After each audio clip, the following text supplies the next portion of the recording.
At a time when Ofcom is demonstrably not capable of doing its job, it seems to be given even more responsibilities. It's uh, it's now being given extra duties to monitor, change at its whim articles that appear on the BBC website. The BBC says that it's the number one source for trusted news.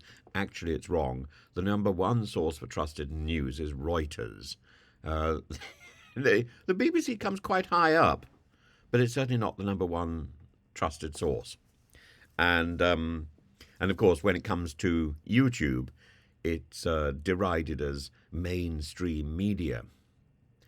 Uh, it says that Ofcom uh, is going to support the government, or the government is going to support Ofcom as it continues to hold the BBC to account on behalf of its audiences. So, what exactly has the BBC been doing up till now? It seems quite absurd. And is Ofcom going to correct punctuation and dodgy spelling? Who knows? The Simply because something exists, it doesn't mean you keep giving it powers. You give something powers if it actually maintains its value and does its job.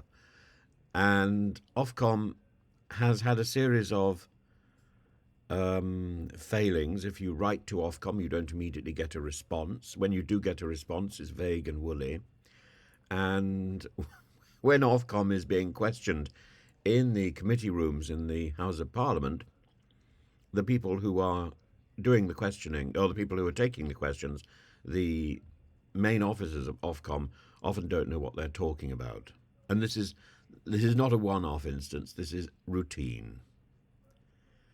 The media, the culture, media, and sport ministry says that the whole issue of the BBC is about impartiality, an ongoing issue for audiences, and indicates a lack of public confidence in the way the BBC handles complaints, and a concern over Gary Lineker. I don't think this is a public interest. I think this is an interest, a peak from a specific group of Conservative MPs.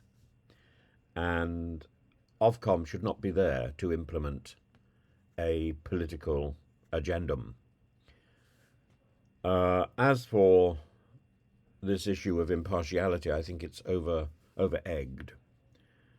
Impartiality is it's very difficult to get impartiality, and I think a much better approach would be to recognise that anybody who writes anything, anybody who presents anything, is already biased. And that, in fact, is the de facto position of the BBC, that they talk to one person who is biased on one side and one person who is biased on the other. But that doesn't mean that there are automatically two sides to everything. There are some things which actually produce an absolute opinion and an absolute fact.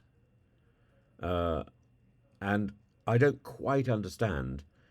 So, for example, during the coronation, they have lots and lots of publicity for the Republican demonstrators, who actually are very small and not terribly significant pressure group.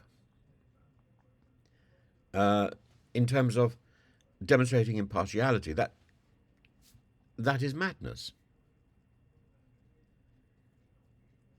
And similar madness is found during election times, where quite small groups get an airing on the BBC simply because of this principle of impartiality. Now, from my point of view, I quite like hearing about people with different points of view and people who have differing opinions from the mainstream. But this sort of code doesn't actually offer us impartiality. What it offers us is a variety of views. That is not the same thing as impartiality. It's an interpretation of impartiality. It's not, in fact, impartiality.